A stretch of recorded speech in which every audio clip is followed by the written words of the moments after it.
നിങ്ങൾ പേന വാങ്ങുമ്പോൾ ബ്രാൻഡ് നോക്കാറുണ്ടോ?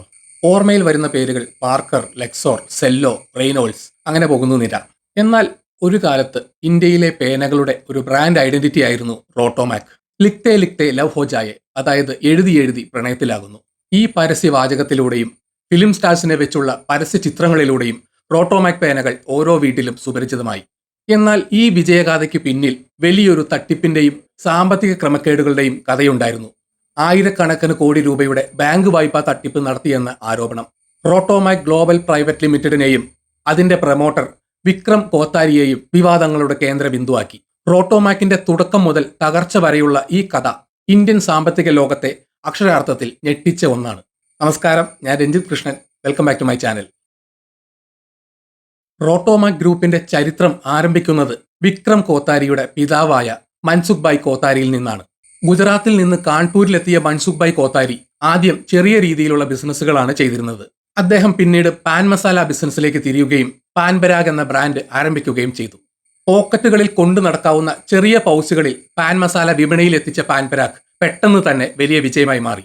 ഷമ്മി കപൂർ, അശോക് കുമാർ തുടങ്ങിയ പ്രമുഖ സിനിമാ താരങ്ങൾ അഭിനയിച്ച ബറാത്തിയോം കാ സ്വാഗത് പാൻ പരാഗ് സെ കീജിയെ എന്ന പരസ്യം രാജ്യമെമ്പാടും തരംഗമുണ്ടാക്കി. കാൺപൂരിനെ പാൻ മസാല സിറ്റി എന്ന് പോലും വിളിക്കപ്പെടാൻ തുടങ്ങി. മൻസുഖ് ഭായിയുടെ മക്കളായ വിക്രം കോത്താരിയും ദീപക് കോത്താരിയും ഈ ബിസിനസ്സിൽ അദ്ദേഹത്തെ സഹായിക്കാൻ കൂടെയുണ്ടായിരുന്നു. പാൻ പരാഗിന്റെ വിജയത്തിന് ശേഷം കോത്താരി ഗ്രൂപ്പ് ബിസിനസ് കൂടുതൽ വൈവിധ്യവൽക്കരിക്കാൻ തീരുമാനിച്ചു.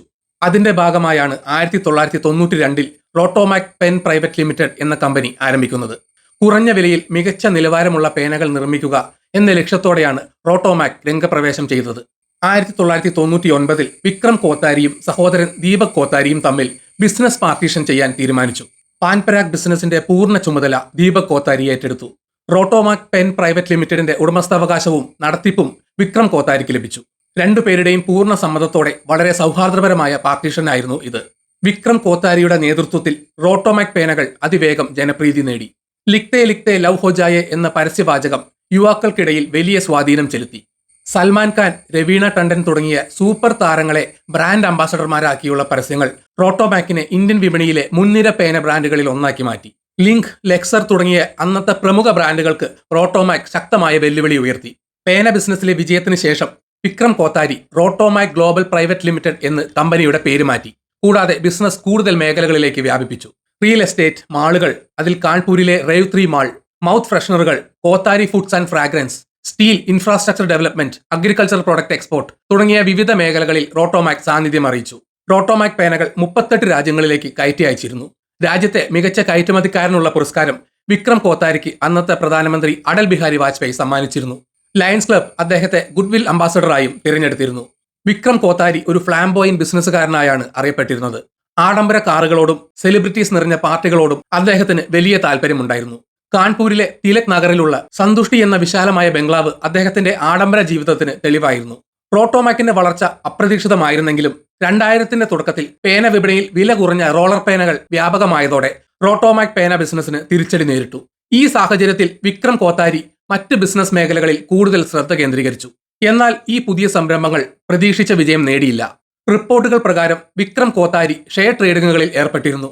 ഇതിൽ അദ്ദേഹത്തിന് വലിയ നഷ്ടങ്ങൾ സംഭവിച്ചിരുന്നു. ഈ നഷ്ടങ്ങൾ നികത്താനും മറ്റ് ബിസിനസ് ആവശ്യങ്ങൾക്കുമായി അദ്ദേഹം ബാങ്കുകളിൽ നിന്ന് വലിയ തോതിലുള്ള വായ്പകൾ എടുക്കാൻ തുടങ്ങി. ഇതാണ് പിന്നീട് വലിയ സാമ്പത്തിക പ്രതിസന്ധിയിലേക്കും തട്ടിപ്പ് ആരോപണങ്ങളിലേക്കും നയിച്ചത്.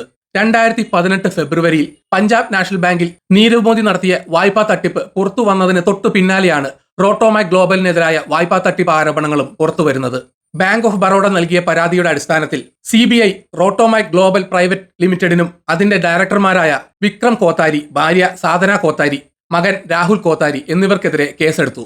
7 പൊതുമേഖലാ സ്ഥാപനങ്ങളുടെ കൺസോർഷ്യത്തിൽ നിന്ന് റോട്ടോമാക് ഗ്ലോബൽ 3695 കോടി രൂപയുടെ വായ്പ എടുത്തിട്ട് തിരിച്ചടച്ചില്ല എന്നതായിരുന്നു പ്രധാന ആരോപണം.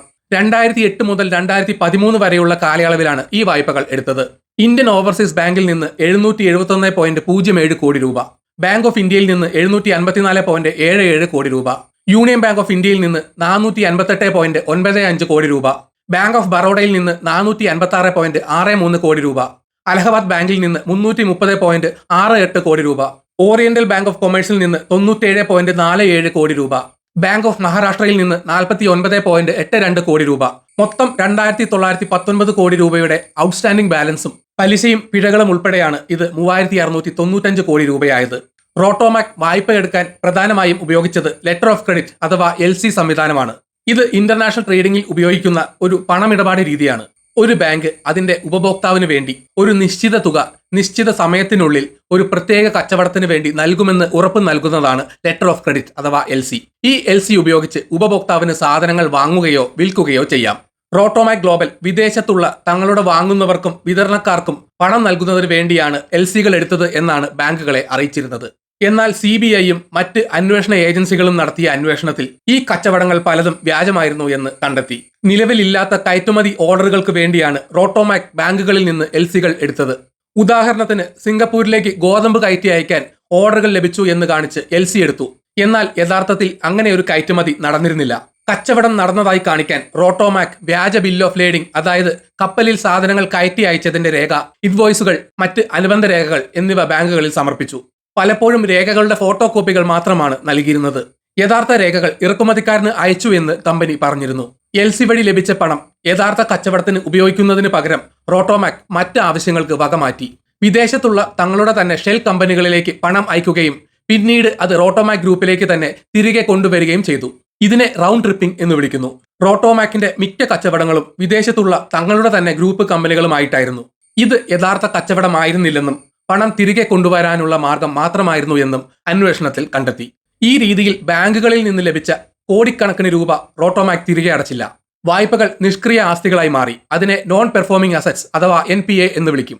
മുൻപ് പറഞ്ഞ പോലെ ബാങ്ക് ഓഫ് ബറോഡയുടെ പരാതിയെ തുടർന്ന് CBI 2018 ഫെബ്രുവരി 18 വിക്രം കോത്താരി, സാധന കോത്താരി, രാഹുൽ കോത്താരി എന്നിവർക്കെതിരെ ക്രിമിനൽ ഗൂഢാലോചന IPC സെക്ഷൻ 120B, വഞ്ചന IPC സെക്ഷൻ 420, അഴിമതി നിരോധന നിയമത്തിലെ വിവിധ വകുപ്പുകൾ എന്നിവ പ്രകാരം FIR രജിസ്റ്റർ ചെയ്തു. FIR രജിസ്റ്റർ ചെയ്തതിന് പിന്നാലെ വിക്രം കോത്താരി രാജ്യം വിട്ടുപോയി എന്ന അഭ്യൂഹങ്ങൾ പരന്നെങ്കിലും അദ്ദേഹം കാൺപൂരിൽ തന്നെയുണ്ടെന്ന് വ്യക്തമാക്കി.